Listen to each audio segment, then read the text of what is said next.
A paz, amados. Vamos iniciar com uma oração.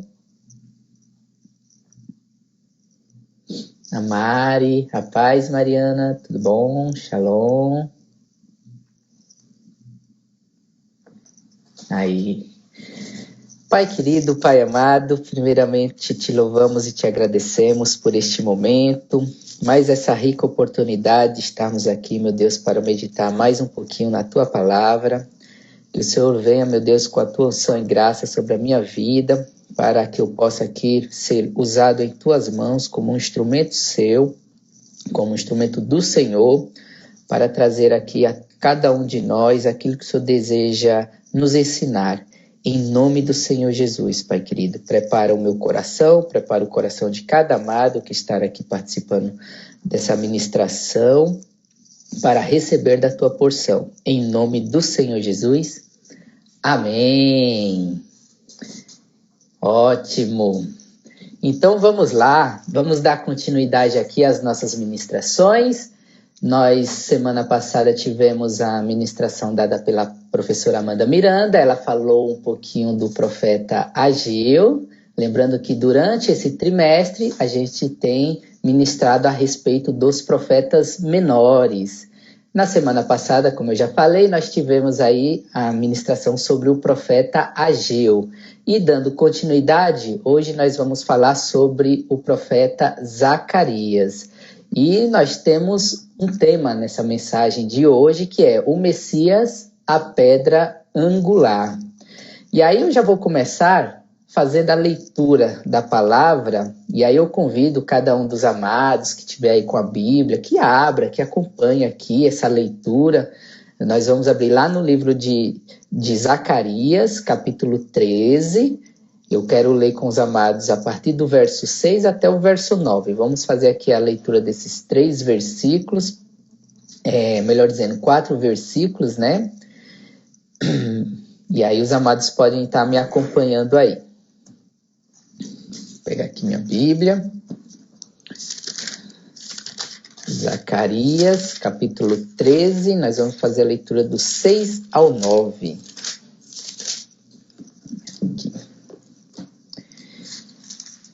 Aqui na versão que eu estou lendo, diz assim, ó. E se alguém lhe disser, que feridas são estas nas tuas mãos? Dirá ele, são feridas com que fui ferido em casa dos meus amigos. Ó espada, desperta-te contra o meu pastor e contra o homem que é o meu companheiro, diz o Senhor dos Exércitos. Fere ao pastor e espalhar-se-ão as ovelhas, mas volverei a minha mão sobre os pequenos. E acontecerá em toda a terra, diz o Senhor, que as 2 partes dela serão extirpadas e expirarão, mas a terceira parte restará nela. No último verso, que é o verso 9, diz assim, ó, e farei passar esta terceira parte pelo fogo, e a purificarei, como se purifica a prata, e a provarei, como se prova o ouro. Ela invocará o meu nome, e eu a ouvirei. Direi, é meu povo, e ela dirá, o Senhor é o meu Deus. E aqui eu faço destaque para o verso 6, fazendo novamente a leitura, diz assim, ó, e se alguém lhe disser, que feridas são estas nas tuas mãos? Dirá ele, são feridas com que fui ferido em casa dos meus amigos. A gente vai discorrer aí um pouquinho a respeito disso que Zacarias deixou aqui registrado, inspirado por Deus, né? E aqui dando uma breve introdução, o profeta Zacarias, ele exerceu seu ministério logo ali, naquele primeiro momento que o povo judeu estava retornando para sua terra, né? A professora Amanda Miranda, na ministração da semana passada, falou um pouquinho sobre o profeta Ageu, né? E o profeta Ageu, ele é contemporâneo do profeta Zacarias, ou seja, eles são ali, eles exercem ali o ministério basicamente no mesmo período. A única diferença é que o profeta Zacarias acabou tendo aí um período de ministério maior do que o de Ageu, porque o profeta Zacarias era um jovem ainda, enquanto o profeta Ageu já tinha uma idade mais avançada, mas eles são contemporâneos. E uma coisa que foi ministrada na semana passada foi justamente esse momento que estava acontecendo ali. Que momento estamos falando? Do momento em que o povo estava sendo liberto, né, do exílio babilônico. Lembrando que esse povo ele estava em cativeiro babilônico, né, eles tinham sido levados para esse cativeiro babilônico, e aí então eles foram libertos desse cativeiro, e estavam retornando para Jerusalém, né? E aí foi justamente nesse período que o profeta Zacarias exerceu aqui o seu ministério, inclusive escrevendo aqui esse livro divinamente inspirado por Deus. E aqui reiterando também um pouquinho do que a Amanda falou na semana passada, naquele momento que o povo estava chegando ali naquela terra, eles estavam também tendo ali algumas resistências, algumas oposições, inclusive dos samaritanos, né? Eles eram até impedidos de fazer a reconstrução do templo, que havia anteriormente sido destruído, né? E aí, por conta dessa oposição, esse povo começou a entrar em desânimo, né? Começou a ter aquela sensação de desânimo, não queria enfrentar muito aquela oposição que estava tendo ali naquele momento, né? E o profeta Zacarias, ele chega aqui, né, enviado por Deus, podemos considerar assim, né, para trazer ânimo àquele povo, né, para trazer ali uma palavra de esperança. E tudo aquilo que o profeta Zacarias escreve no livro de Zacarias é justamente nesse sentido, no sentido de trazer esperança, no sentido de trazer ânimo para as pessoas, né? E aqui já vale até uma lição, né? Cada um de nós, como igreja, mesmo estando ali dentro da vontade de Deus, não estaremos isento das oposições. A gente pode pegar, por exemplo, a nossa realidade dos tempos de hoje. Quantas e quantas oposições existem contra as pessoas que são cristãos? Quantas e quantas perseguições existem contra as pessoas que são cristãos, contra a igreja ali como um todo? São muitas. Se a gente pegar historicamente, essa oposição sempre existiu, né? Mas a gente pode aqui, nesse momento, extrair as lições registradas aqui pelo profeta Zacarias, justamente como uma injeção de ânimo, para que a gente não se desanime, para que nós, como igreja, não entre nesse desânimo, mas que nós possamos aí prosseguir, perseverar nessa condição de cristão, na obra de Deus, na obra que Deus coloca em nossas mãos. Então, assim, aquele povo estava ali, naquela situação de desânimo. E Deus traz essa mensagem para esse povo, né? Deus traz essa mensagem para esse povo. A Mari colocou, né? São inúmeras as perseguições. São inúmeras mesmo. E assim, o Brasil até ainda tem uma situação privilegiada, porque aqui a gente até ainda tem uma liberdade maior. Mas tem lugares que você não pode andar com uma Bíblia na mão. Você vai em países aí, como por exemplo a China, você não pode andar na rua com uma Bíblia na mão. Até em países que se dizem modernos, como por exemplo a França, você não pode ministrar publicamente em uma praça o Evangelho de Cristo. É proibido. E olha que nós estamos falando da França, onde é um berço ali considerado o berço da liberdade, né?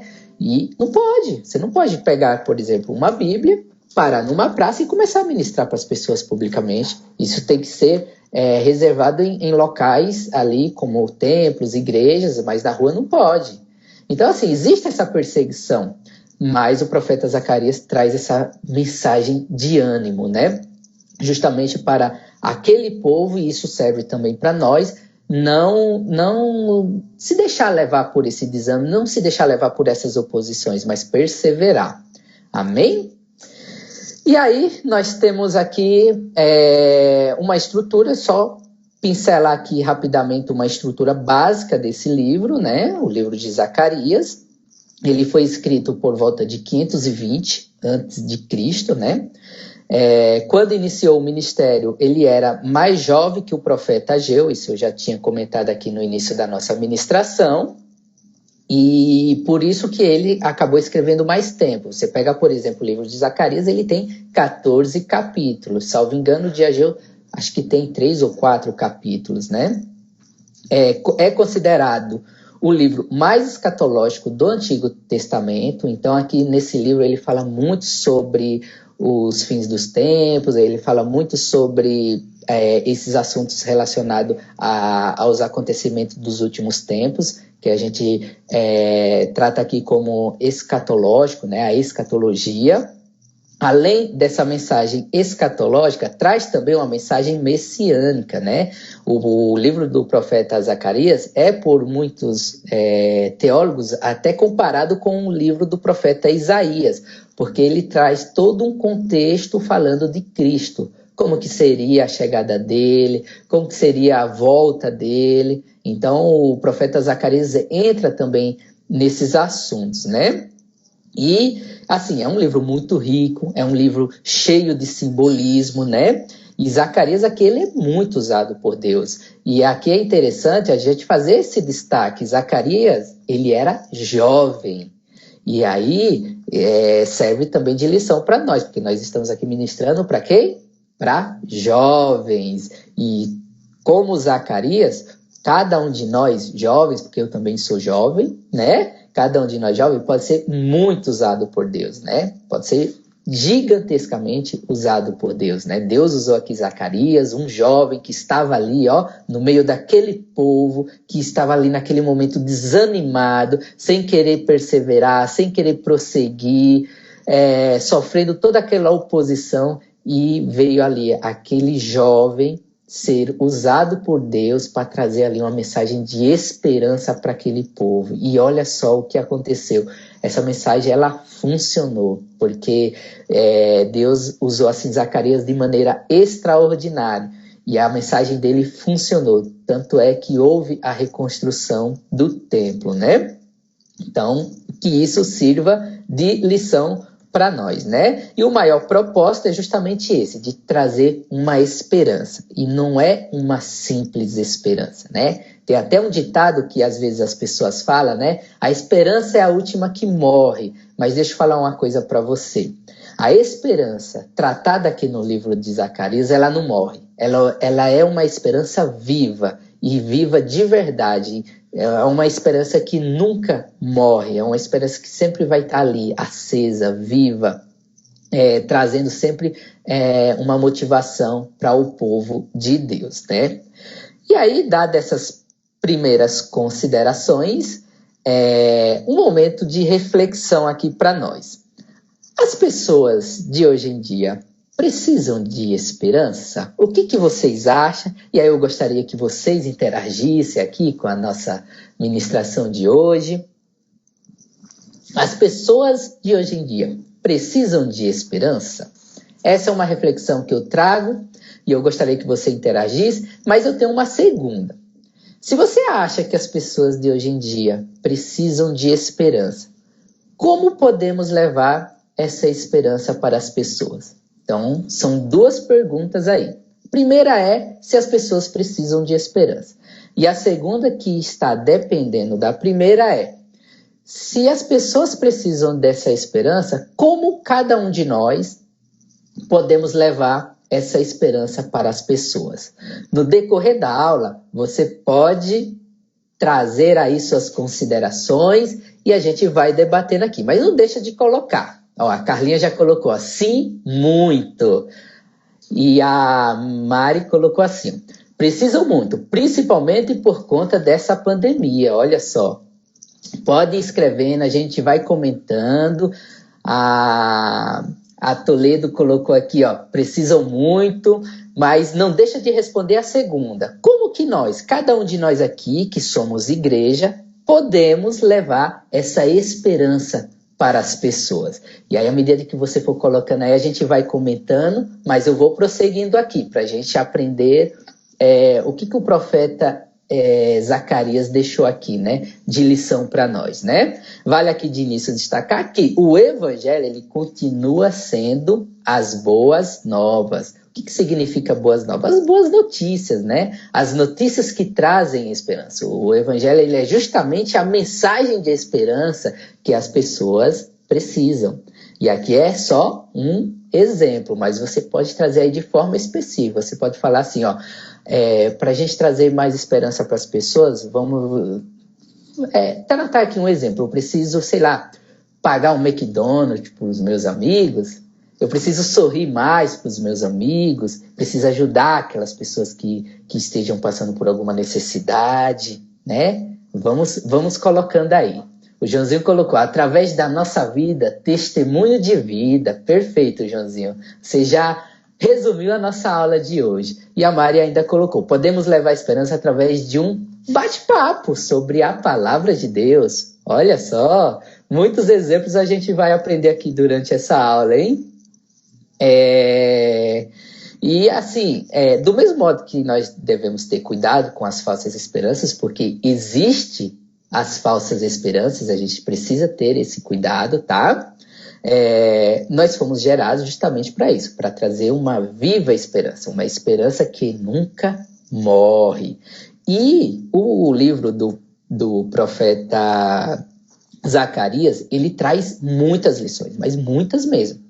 A gente jamais conseguiria aqui tratar de todas elas nesses 35 minutos que a gente tem aqui para essa ministração de hoje. Mas eu queria trazer um enfoque principal para aquilo que me chama mais atenção no livro de Zacarias, que é justamente sobre a esperança. Por isso que eu estou provocando vocês a trazer exemplos de como que nós podemos levar esperança para as outras pessoas, como acontece aqui nesse livro. E aqui me vê a lembrança, um versículo, na verdade três versículos, né? Que está lá em 1 Pedro, capítulo 1, do verso 3 ao verso 5, que diz assim, ó, bendito seja o Deus, o Pai do nosso Senhor Jesus Cristo. Conforme a sua grande misericórdia, Ele nos regenerou para uma esperança viva, por meio da ressurreição de Jesus Cristo dentre os mortos, para uma herança que jamais poderá perecer, macular-se ou perder o seu valor. Herança guardada nos céus para vocês que, mediante a fé, são protegidos pelo poder de Deus até chegar à salvação, prestes a ser revelada no último tempo. Se eu tivesse que resumir o livro do profeta Zacarias, eu resumiria lendo esse versículo, onde fala de uma esperança viva, onde fala de um Cristo que vai reinar conosco, onde fala de vida eterna para todos aqueles que perseverarem. Vamos lá. Levando até ela a palavra de Deus. Perfeito. Muitas pessoas estão carentes da palavra de Deus,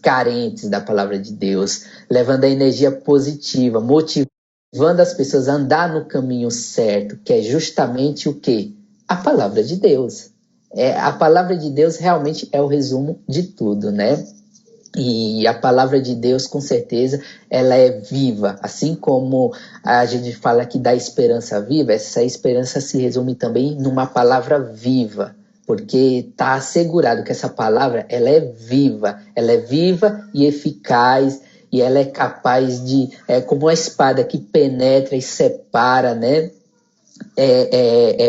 Tudo aquilo que é ruim, daquilo que é bom, que faz a gente entender qual o caminho que a gente deve percorrer, que nos ajuda a tomar as decisões da vida. Com certeza, a palavra é o grande termômetro. Gostei do comentário, mas vão colocando aí o que podemos fazer para levar esperança para as outras pessoas.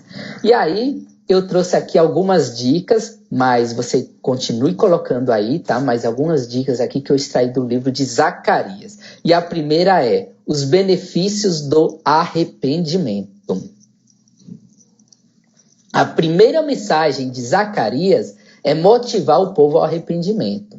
E quando ele traz essa motivação, ele fala dos benefícios que esse arrependimento traz para as pessoas. Eu vou aqui só fazer menção lá em Zacarias, no capítulo 1, verso 3, que diz assim, ó, por isso diga ao povo, assim diz o Senhor dos exércitos, volte para mim e eu voltarei para vocês, diz o Senhor dos exércitos. E aqui, lógico que ele traz essa exortação no capítulo 1, do verso 1 ao verso 6. Eu fiz aqui a leitura do verso 3, mas aqui Deus ele exorta o povo ao arrependimento e motiva cada um deles nesse sentido, dizendo, eu me voltarei para vocês. Agora, quer motivação melhor, né? Já pensou Deus chegar assim para você e falar, ó, eu quero estar junto com você. Eu quero estar andando lado a lado com você. Sabe aqueles momentos que você passa dificuldade? Eu quero estar lá para te abraçar, eu quero estar lá para te consolar, eu quero estar junto, eu quero que você conte comigo. Em outras palavras, Deus está trazendo essa mensagem para o povo. Por isso que ele fala, arrependam, arrependam. E essa é a beleza do arrependimento, porque o maior benefício que nós ganhamos com o arrependimento, e nós estamos falando aqui do arrependimento dos pecados, né? É ter Deus do nosso lado. É ter essa promessa cumprida. Eu me voltarei para vocês, né? Vamos lá. Tem mais um comentário aqui, ó. O caminhar junto e se importar com o nosso próximo também é uma ótima maneira de levar esperança. Perfeito. Eu vou guardar esse comentário porque vai ter um momento que eu quero falar sobre isso, sobre caminhar junto com as outras pessoas. Daqui a pouco nós vamos comentar. Mas como eu estava falando aqui do arrependimento, esse é o principal benefício, é ter Deus do nosso lado, né? E o próprio Senhor Jesus, ele também traz essa exortação. Lá em Lucas 15, 7, fala assim, ó, digo-vos que assim haverá maior alegria no céu por um pecador que se arrepende do que por 99 justos que não necessitam de arrependimento. Então, assim, olha, Deus, ele se alegra quando um pecador se arrepende, né? Ele tem, assim, uma alegria imensa dentro dele. Por quê? Porque ele vai poder andar com aquela pessoa. Uma das condições que Deus coloca para ele poder andar junto conosco, porque Deus é santo, então ele não se mistura com o pecado, ele não se mistura com as impurezas. Então, a condição é justamente essa, o arrependimento. E essa é a grande lição, né? A gente tem que falar desse arrependimento e, juntamente, falar dos benefícios, porque esses benefícios trazem muita esperança para a vida das pessoas, né? E isso foi pregado por Jesus, isso foi pregado em continuação pelos apóstolos, né? Lá em Atos 3,19, que foi o primeiro discurso de Pedro, né? Atos 3,19, primeiro discurso. Como que ele inicia esse discurso? Ele falou assim, ó, arrependei-vos, pois, e convertei-vos, para que sejam apagados vossos pecados. Olha, quando a pessoa se arrepende, olha outro grande benefício. Os pecados, eles são apagados. Tudo aquilo que eu ou você tiver feito de errado, simplesmente se apaga. Quer benefício melhor que esse? Quer uma esperança melhor do que essa? Por isso que a gente fala de esperança viva, porque é uma esperança que vai se concretizando. E aí, dando continuidade, fala assim, ó, de sorte que vem os tempos de refrigério da presença do Senhor. Olha que maravilha. Olha o que o arrependimento faz com a vida da pessoa. Traz refrigério, traz a presença do Senhor. Isso é maravilhoso. É uma lição assim, sabe, que realmente chama atenção aqui no livro de Zacarias, né? Então aqui está uma maneira preciosa de levar esperança para as outras pessoas. Dizer a elas que Deus é misericordioso. Dizer a elas que Deus espera o arrependimento dela, porque Deus quer andar lado a lado com ela, né?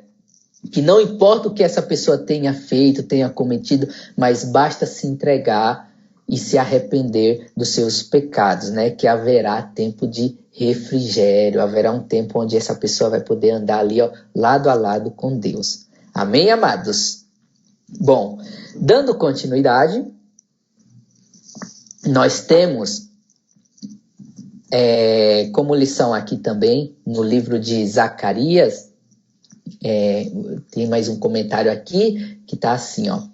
Quando o pecador se arrepende, há festa no céu, com certeza, conforme a gente até leu aqui em Lucas, no Evangelho de Lucas, quando o pecador se arrepende, há festa no céu, a alegria é muito grande, com certeza. Por isso que é um benefício enorme e é um benefício que traz esperança para as pessoas.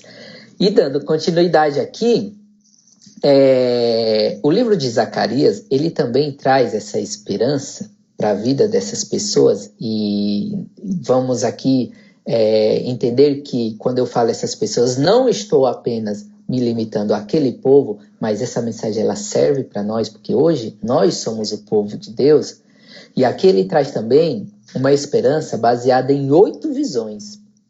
É até um livro assim, sabe, que traz muitas visões, cheia de simbolismo, né? E dentro dessas oito visões, Deus também procura trabalhar ali, né? A motivação, a esperança para aquele povo, né? Para encorajar aquele povo a continuar na obra, a continuar perseverando na obra, na reconstrução do templo, né? E aí ele traz, dentro desse livro, essas 8 visões. E aí eu vou falar aqui rapidamente. Muitas dessas visões têm esse contexto escatológico, mas deixa eu falar uma coisinha aqui para vocês. Nós estamos preparando aqui já uma série de ministrações para o próximo trimestre, tá? Que vai iniciar agora no próximo mês, falando sobre escatologia.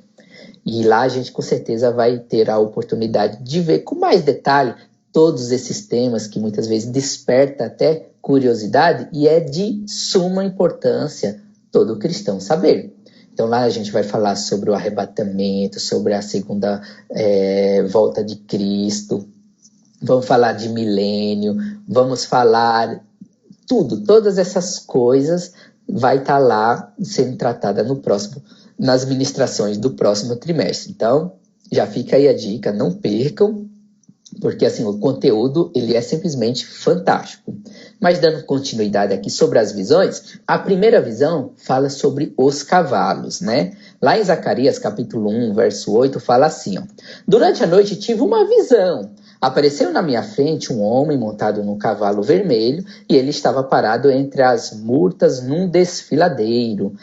Atrás dele havia cavalos vermelhos, marrons e brancos. Aí eu vou pular lá para o verso 16, que fala assim, ó: por isso, assim diz o Senhor, estou voltando-me para Jerusalém com misericórdia, e ali o meu templo será reconstruído. A corda de medir será esticada sobre Jerusalém, declara o Senhor dos Exércitos. Aqui fala sobre o tempo de juízo, sobre o tempo de juízo que havia cessado sobre Jerusalém, né? E como eu falei, Jerusalém ele estava sendo oprimido. Havia ali muita oposição contra aquele povo, principalmente nesse momento de retorno, porque o povo estava ali retornando para firmar ali uma nova aliança com Deus, né? Havia já uma nova aliança ali estabelecida, inclusive para a reconstrução do templo, para adoração a Deus, tudo mais. E aí vinha essa oposição, e isso causava desânimo. E o que essa visão fala? Essa visão, ela trata aqui, né, desse cavalo, esse cavaleiro, é Jesus, né? E aí trata aqui como se Jesus estivesse chegando com seu grande exército justamente para poder proteger essa nação, proteger esse povo, né? E a grande lição aqui de esperança que a gente destaca, eu não vou adentrar muito no simbolismo, porque realmente o nosso tempo é curto, só vou repassar, né? Mas a grande lição aqui é justamente de que Deus está aqui, ó, na supervisão de todas as coisas. Deus, ele é aquele que nos protege, é aquele que tem o seu exército de anjos, né, ao nosso derredor, justamente para nos proteger dessa oposição, que sempre vai existir. O próprio Senhor fala que no mundo tereis aflições. Aqui a gente pode tratar a aflição como as oposições, pode tratar a aflição como as contendas que o mundo cria contra a igreja. E a mensagem que ele traz é: eu estarei protegendo vocês. Sou eu com o meu exército que estarei ali, ó, olhando para vocês, protegendo cada um de vocês. Então, essa aqui também é uma grande mensagem de esperança, de que Deus nos protege. Dando continuidade, lá no verso 18 ao verso 20, fala de 4 chifres e 4 ferreiros, né? No 18 fala: depois eu olhei para o alto e vi 4 chifres. E no 20 fala: depois o Senhor mostrou-me 4 artesãos. Em outras versões fala 4 ferreiros, né? E aqui retrata que, primeiro, o mundo ele é do maligno e existe um poder sobre esse mundo, né? E nós não podemos subestimar esse poder maligno que existe no mundo, né? A gente não pode subestimar. Mas aqui é uma mensagem também de esperança viva. Por quê? O próprio Deus é o que destrói o maligno.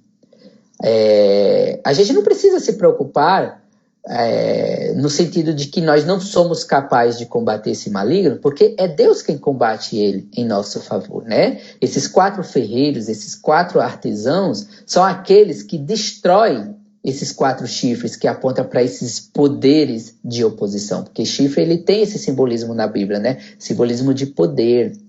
Na época retratava ali aquelas nações que se colocavam contra o povo de Israel. E Deus, ele então traz o quê? A proteção. Ele é aquele que vem diretamente ter esse combate contra aqueles que se opõem contra o povo de Deus. E essa também é uma mensagem de esperança. Saber que Deus é aquele que luta por cada um de nós. E aí, repassando, porque a gente realmente não pode, não tem tempo hábil para se aprofundar, mas não se preocupe, porque assim, esses temas vão ser muito tratados no próximo trimestre. E aí nós vamos ter aí praticamente 3 meses para discorrer a respeito disso, né? Mas lá também fala sobre o homem com um cordel de medir, né? Lá em Zacarias capítulo 2, verso 1, fala assim: olhei em seguida e vi um homem segurando uma corda de medir. E aqui trata muito sobre o povo de Deus que estava disperso, né? A partir do momento que eles foram exilados, então eles meio que se dispersaram, né? Só que aí Deus vai reunir esse povo, vai reunir todos em um local, que é no caso Jerusalém, né? Onde ele mede ali aquele local, aquela cidade, para reunir o seu povo. E Deus está nos reunindo, ele está nos reunindo como igreja, né?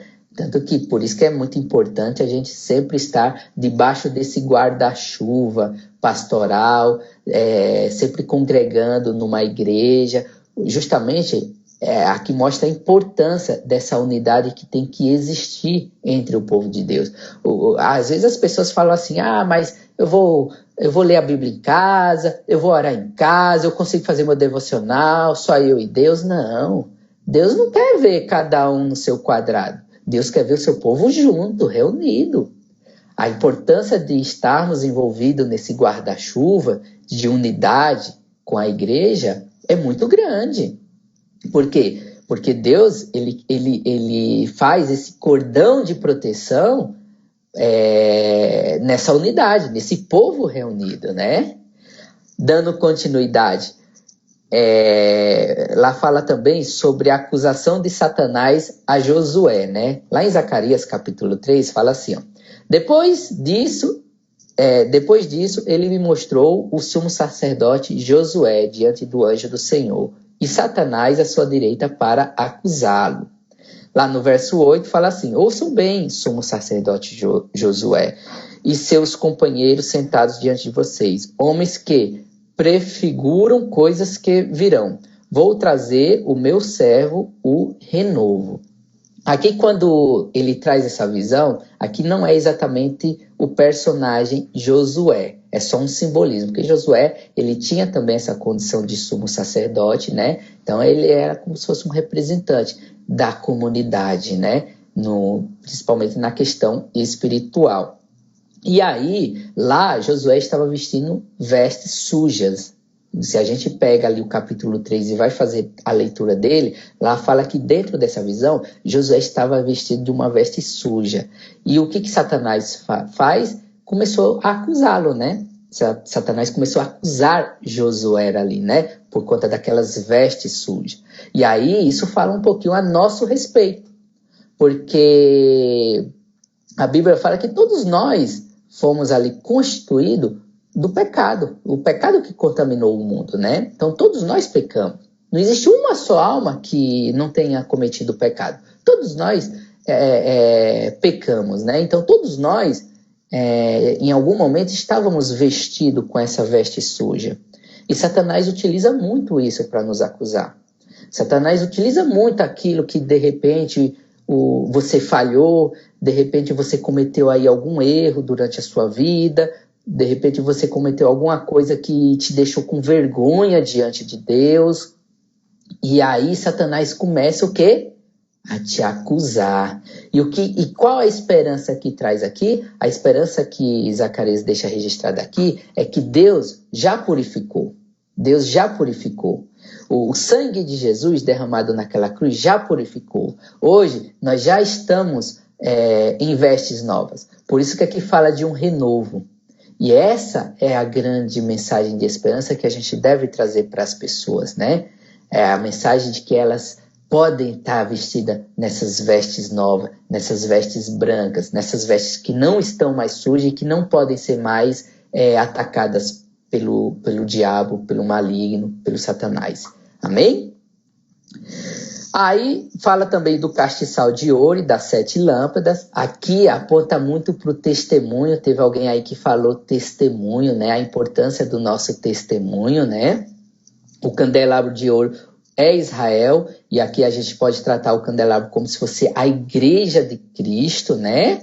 E as 7 lâmpadas são aquelas lâmpadas que devem permanecer acesas para clarear, para trazer luz ao mundo. E isso é importante, a gente manter essas luzes acesas. Essas luzes, elas têm que estar sempre acesas em nossas vidas. Aonde a Mari for, aonde o João Pedro for, aonde cada um de nós formos, as pessoas têm que enxergar essa luz. E para elas enxergar essa luz, precisa ser abastecido com azeite. E como que a gente faz esse abastecimento? Meditando na palavra, orando, se aproximando de Deus, se arrependendo, buscando mais a presença de Deus em nossas vidas, buscando o batismo no Espírito Santo. É o exercício diário que nós devemos ter, né? É o nosso devocional diário, né? E aí, nós temos ainda a 6ª visão, que fala sobre um rolo voante, né? Um pergaminho. E aí esse rolo voante, eu também não vou entrar em detalhes, porque a gente vai falar um pouquinho sobre esses simbolismos no próximo trimestre, mas aqui fala um pouquinho da justiça de Deus sendo operada, principalmente sobre aqueles que se opõem contra a igreja de Deus. Deus é quem cuida disso, tá, amado? A gente não precisa cuidar disso, não. O que a gente tem que fazer é simplesmente levar a mensagem de esperança. Mas Deus cuida daqueles que oprimem o povo de Deus. Às vezes tem muita gente que quer tomar o lugar de Deus e quer começar a combater ali na carne, né, os opressores. Mas, amada, a nossa função é orar e entregar tudo na mão de Deus, que é Deus quem cuida de tudo isso, né? Aí tem a 7ª visão, que fala sobre a mulher e o Efa. Efa é um cesto, né? Aí lá fala de uma mulher que estava dentro de um cesto, e sobre o cesto existia uma tampa, e sobre essa tampa existia um chumbo pesado para justamente impedir que essa mulher saia. E aqui aponta um pouquinho para a iniquidade. E aí fala que 2 outras mulheres pegaram esse cesto e retornaram com esse cesto lá para a Babilônia. É um simbolismo até um pouco difícil, existem muitos questionamentos para saber o que Deus realmente quer falar aqui, mas eu particularmente entendo que aqui é uma separação do povo de Deus com o pecado, né? Esse cesto com essa mulher dentro simboliza a iniquidade, o pecado, onde é retirado daquele povo, né? E aí esse povo ele fica ali separado do pecado. E a 8ª visão fala sobre os 4 carros, né? E aqui é a continuidade do juízo divino, esses 4 carros, né? É a continuidade do juízo divino que será derramado sobre as nações inimigas, sobre aqueles que se opõem contra Deus, né? Mas assim, no geral, uma coisa que é muito interessante aqui é a proteção de Deus, proteção que Deus traz para esse povo, né? E essa proteção, eu diria assim que é a mensagem principal registrada aqui no livro de Zacarias, dentro dessas 8 visões. A proteção que Deus quer dar ao seu povo. E aqui eu falo que a proteção que Deus quer dar para você é a proteção de Deus que Deus quer dar para mim. E aí o nosso tempo já está praticamente esgotado, mas eu não poderia deixar de falar sobre a terceira esperança. Nós falamos aqui pelo menos de três grandes esperanças registradas no livro de Zacarias, né? Os benefícios do arrependimento, as visões, tendo ali cada uma delas suas particularidades, conforme a gente comentou aqui.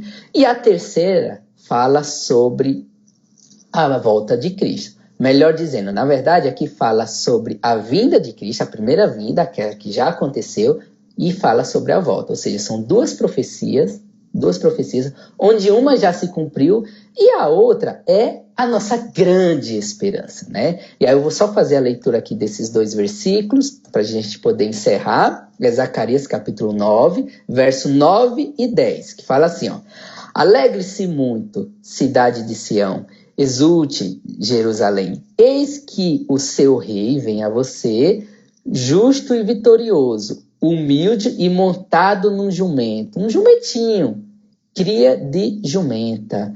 Então aqui mostra até como Jesus ia adentrar ali em Jerusalém, né? E a segunda fala no verso 10, que é a volta de Cristo, a nossa grande esperança, que é: Ele destruirá os carros de guerras de Efraim e os cavalos de Jerusalém, e os arcos de batalha serão quebrados. Ele proclamará paz às nações e dominará de um mar a outro, e do Eufrates até os confins da terra. Essa é a nossa grande esperança, né? Então essa é a grande lição deixada no livro de Zacarias. Cada um de nós temos a obrigação de levar essa esperança, que, como eu falei, é uma esperança viva, para todas as pessoas poderem usufruir desses benefícios que Deus tem estabelecido para cada um de nós. Amém, amados? Desculpa estender um pouquinho, mas aqui realmente o livro é longo, mas essa era a mensagem. Deus abençoe, obrigado aí por terem participado aí, e vamos com certeza junto levar essa esperança para as outras pessoas. Amém? Tchau, fiquem na bênção. Deus abençoe, amados. Até a próxima.